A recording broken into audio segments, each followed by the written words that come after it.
The Story of Hoichi by Lafcadio Hearn. More than 700 years ago, at Dan no Ura, the last great sea battle of the long contest between the Heike and the Minamoto clans was fought. There, the Heike perished utterly, with their women and children and their infant emperor. And that sea and shore have been haunted for 700 years. There are strange crabs found there, called Heike crabs, which have human faces on their backs, and are said to be the spirits of the Heike warriors. But there are many strange things to be seen and heard along that coast. On dark nights, thousands of ghostly fires hover above the beach or flit above the waves. Pale lights or demon fires, and, whenever the winds are up, a sound of great shouting comes from that sea, like a clamor of battle. Some centuries ago, there lived there a blind man named Hoichi, who was famed for his skill in recitation and the playing upon the biwa, a kind of lute. From childhood he had been trained to recite and play, and while yet a lad he had surpassed his teachers. As a player on the biwa he became famous, and it is said that when he sang the song of the Battle of Dan no Ura, even the goblins could not refrain from tears. Hoichi was very poor, but he found a good friend to help him. The local priest was fond of poetry and music, and he often invited Hoichi to the temple to play and recite. Afterwards, being much impressed by the wonderful skill of the lad, the priest proposed that Hoichi should make the temple his home. Hoichi was given a room in the temple building, and, in return for food and lodging, he was required only to give musical performance on certain evenings when otherwise disengaged. One summer night, the priest was called away, and he went with his acolyte, leaving Hoichi alone in the temple. It was a hot night, and Hoichi sought to cool himself on the veranda, which overlooked a small garden. There Hoichi waited for the priest's return, and tried to relieve his solitude by practicing upon the biwa. Midnight passed, but it was still too warm for comfort within doors, and Hoichi remained outside. At last he heard steps approaching from the back gate. Somebody crossed the garden, advanced to the veranda, and halted directly in front of him. But it was not the priest. A deep voice called the blind man's name, abruptly, in the manner of a samurai summoning an inferior. Hoichi! Hoichi was too much startled to respond. The voice called again, in a tone of harsh command. Hoichi! Yes, answered the blind man, frightened by the menace of the voice. I am blind. I cannot know who calls. There is nothing to fear. I am stopping near this temple and have been sent to you with a message. My present lord, a person of high rank, is now staying with many noble attendants nearby. He wished to view the scene of the Battle of Dan no Ura, and today he visited that place. Having heard of your skill in reciting the story of the battle, he now desires to hear your performances. So, you will take your biwa and come with me at once to the house where the august assembly is waiting. In those times, the order of a samurai was not to be lightly disobeyed. Hoichi donned his sandals, took his biwa, and went away with the stranger, who guided him deftly but obliged him to walk very fast. The hand that guided was iron, and the clank of the warrior's stride proved him fully armed, probably some palace guard on duty. Hoichi's first alarm was over. He began to imagine himself in good luck, remembering the retainer's assurance about a person of exceedingly high rank. Presently, the samurai halted, and Hoichi became aware that they had arrived at a large gateway. "Within there, I have brought Hoichi." Then came sounds of feet hurrying, and screens sliding, and rain doors opening, and voices of women. By the language of the women, Hoichi knew them to be domestics in some noble household, but he could not imagine to what place he had been conducted. A woman's hand guided him along interminable reaches of polished planking, and round pillared angles too many to be remembered, and over widths amazing of matted floor, into the middle of some vast apartment. There, he thought that many great people were assembled, and the sound of the rustling of silk was like the sound of leaves in a forest. He heard also a great humming of voices, and the speech was the speech of courts. Hoichi was told to put himself at ease, and he found a kneeling cushion ready for him. The voice of a woman, the rojo, or matron in charge of the female service, addressed him, saying, "It is now required that you recite the story of the battle of Dan no Ura, for the pity of it is most deep." Then Hoichi lifted up his voice and chanted the chant of the fight on the bitter sea, wonderfully making his biwa to sound like the straining of oars and the rushing of ships, the whir and hissing of arrows, the shouting and trampling of men, the crashing of steel upon helmets, the plunging of slain in the flood.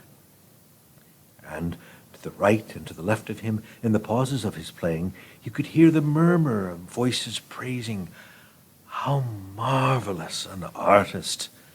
Never in our own province was playing heard like this. Not in all the empire is there another singer like Hoichi." Then fresh courage came to him, and he played and sang yet better than before, and a hush of wonder deepened about him. But when at last he came to tell the fate of the fair and helpless, the piteous perishing of the women and children, and the death leap of the Lady Ni with the imperial infant in her arms, then all the listeners uttered one long, low, shuddering cry of anguish, and afterwards they wept and wailed so loudly and so wildly that the blind man was frightened by the violence and grief that he had made. For much time the sobbing and the wailing continued, but gradually the sounds of lamentation died away, and again, in the great stillness that followed, Hoichi heard the voice of the woman. She said, "Although we had been assured that you were a very skillful player on the biwa, and without an equal in recitative, we did not know that anyone could be so skillful as you have proved yourself tonight. Our Lord has been pleased to say that he intends to bestow upon you a fitting reward. But he desires that you shall perform before him once every night for the next 6 nights, after which time he will probably make his august return journey. Tomorrow night, therefore, you are to come here at the same hour. The retainer who tonight conducted you will be sent for you. There is another matter about which I have been ordered to inform you." It is required that you shall speak to no one of your visits here. Our Lord commands that no mention of these things be made. Now, you are free to go back to your temple." After Hoichi had duly expressed his thanks, a woman's hand conducted him to the entrance of the house, where the same retainer, whose hand had guided him before, was waiting to take him home. The retainer led him to the veranda at the rear of the temple, and there bade him farewell.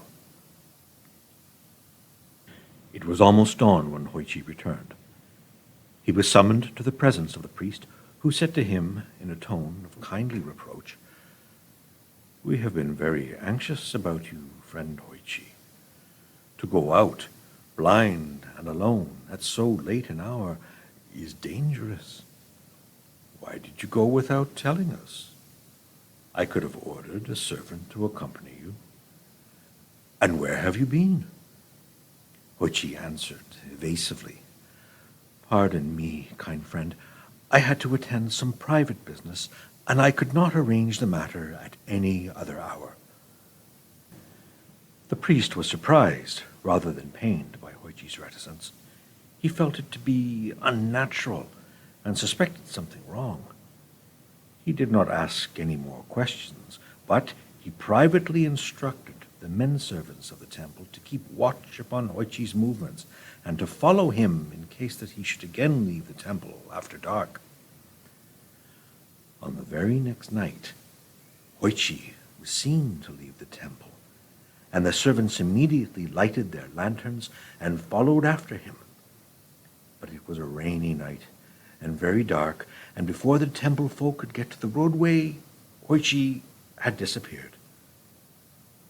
As they were returning to the temple by way of the shore, they were startled by the sound of a biwa, furiously played in the cemetery. Except for some ghostly fires, all was blackness in that direction.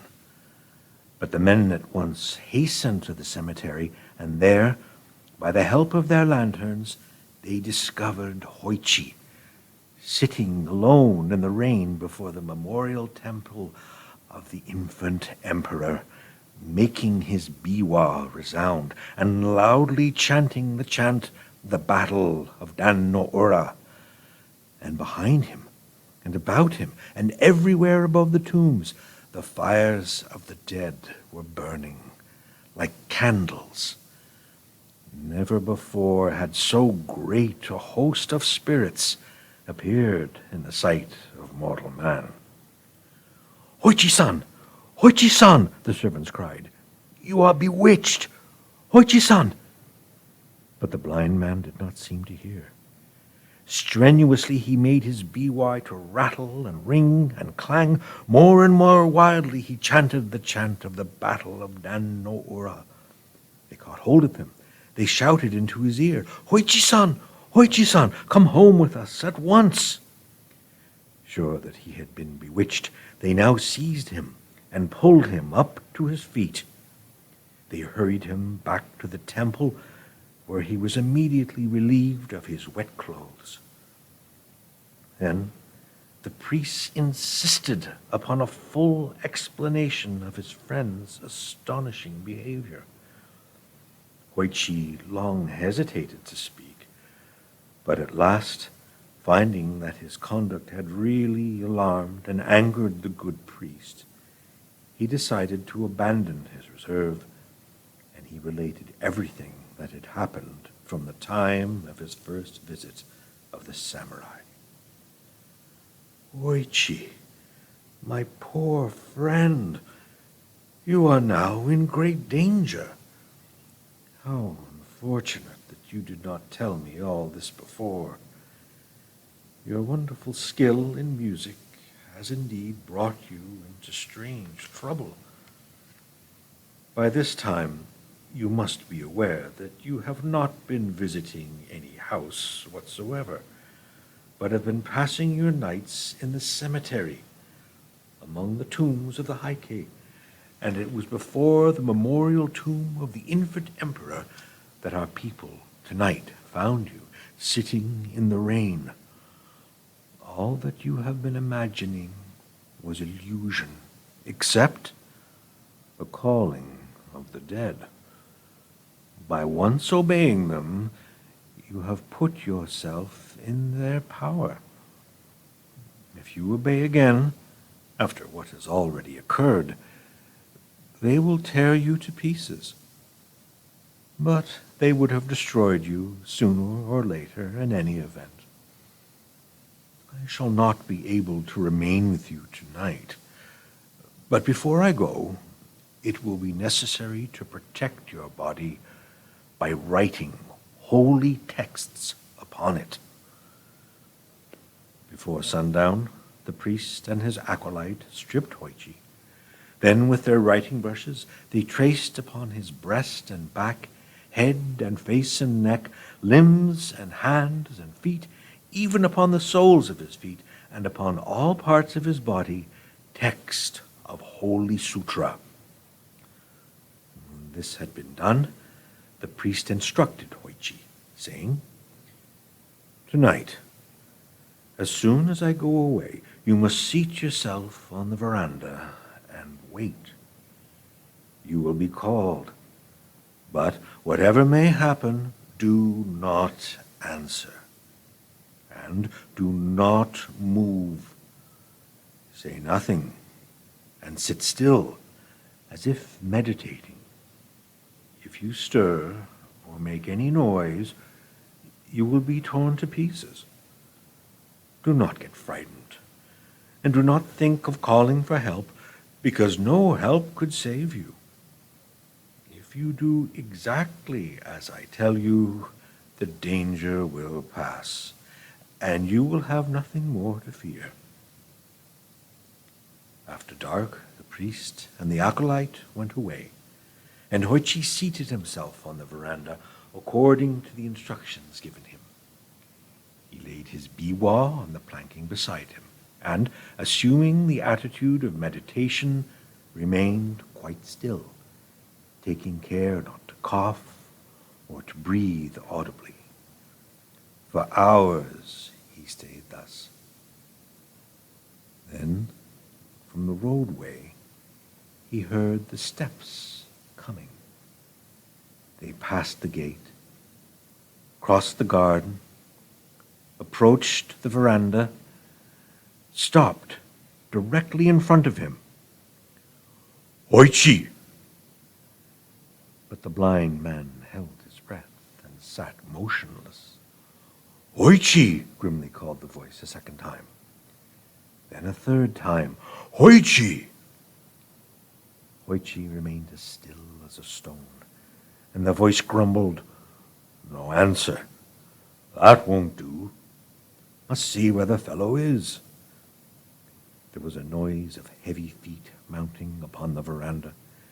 The feet approached deliberately, halted beside him. Then, for long minutes, during which Hoichi felt his whole body shake to the beating of his heart, there was dead silence. At last, the gruff voice muttered close to him, "Here is the biwa, but of the biwa player I see only 2 ears. So that explains why he did not answer. He had no mouth to answer with. There is nothing left of him but his ears. Now, to my lord, those ears I will take in proof that the august commands have been obeyed." At that instant, Hoichi felt his ears gripped by fingers of iron and torn off. Great as the pain was, he gave no cry. The heavy footballs receded along the veranda, descended into the garden, passed out to the roadway, ceased. From either side of his head, the blind man felt a thick, warm trickling, but dared not lift his hands. Before sunrise, the priest came back. He hastened at once to the veranda in the rear, stepped and slipped upon something clammy, and uttered a cry of horror, for he saw, by the light of his lantern, that the clamminess was blood. But he perceived Hoichi sitting there in the attitude of meditation, with the blood still oozing from his wounds. "My poor Hoichi," cried the startled priest. "What is this? Have you been hurt?" At the sound of his friend's voice, the blind man felt safe. He burst out sobbing and tearfully told his adventure of the night.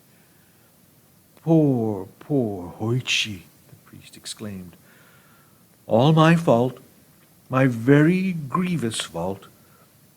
Everywhere upon your body the holy text had been written, except upon your ears. I trusted my acolyte to do that part of the work, and it was very, very wrong of me not to have made sure that he had done it. Well, the matter cannot now be helped. We can only try to heal your hurts as soon as possible. Cheer up, friend. The danger is now well over. You will never again be troubled by those visitors." With the aid of a good doctor, Hoichi soon recovered from his injuries. The story of his strange adventure spread far and wide, and soon made him famous. Many noble persons came to hear him, and large presents of money were given to him, so that he became a wealthy man. But from the time of his adventure, he became only known by the name Earless Hoichi.